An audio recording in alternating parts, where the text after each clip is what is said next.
बच्चे के माता पिता के अलावा चाचा, ताऊ, बुआ, मामा, मौसी जैसे ढेरों रिश्तेदार हुआ करते थे, लेकिन अब ये सभी मानो विलुप्त प्रजाति होते जा रहे हैं। भारतीय परिवारों में रक्त के कुल 5 रिश्ते समाप्त होने की कगार पर हैं। 1-2 पीढ़ी बाद संभवतः ये सभी संग्रहालय में सजा दिए जाएंगे। केवल अंकल और आंटी बचेंगे।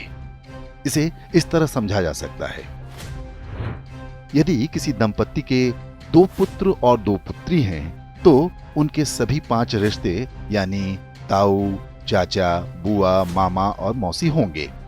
यदि 2 पुत्र हैं लेकिन पुत्री एक ही है, तो उनकी जो संतानें होंगी उनकी कोई मौसी नहीं होंगी। माँ के बाद बच्चों की कोई सबसे सगी महिला होती हैं तो वो मौसी ही होती हैं। यदि किसी के 1 पुत्र और 2 पुत्री हैं तो चाचा और ताऊ के रिश्ते नहीं होंगे। यदि 1 बेटी और 1 बेटा है तो उनकी संतानों का न तो कोई चाचा होगा, न ताऊ, न मौसी। यदि 1 बेटा या 1 बेटी होती है तो वो पूरी तरह से अकेला होगा। माता पिता के बाद उसका कोई रक्त संबंधी नहीं होगा। सिंगल चाइल्ड फैमिली को उनका निर्णय तीसरी पीढ़ी यानी जिनके वो दादा दादी होंगे बुरी तरह प्रभावित करेगा। उनका पौत्र या प्रपौत्र इस संसार में अकेला होगा। उसे अपने रक्त के रिश्ते की आवश्यकता होगी, तो इस पूरे ब्रह्मांड में उसका अपना कोई नहीं होगा। इसलिए दंपत्ति को सिंगल चाइल्ड के निर्णय पर गंभीरता से विचार करना चाहिए। ये न केवल हमारे बच्चों को एकाकी जीवन जीने को विवश करेगा, बल्कि हमारी हिंदू परिवार व्यवस्था को भी नष्ट कर देगा।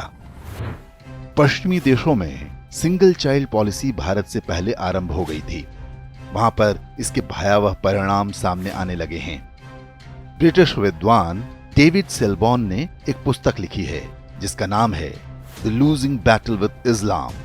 इसमें बताया गया है कि पश्चिमी समाज पर इस्लाम का अधिकार होता जा रहा है और इसका सबसे बड़ा कारण एक शक्तिशाली परिवार व्यवस्था का अभाव है।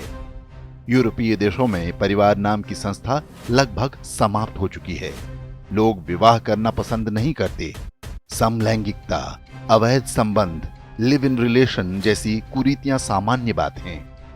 उन समाजों में ऐसे बच्चों की संख्या बढ़ती जा रही है जिन्हें नहीं पता होता कि उनके पिता कौन हैं।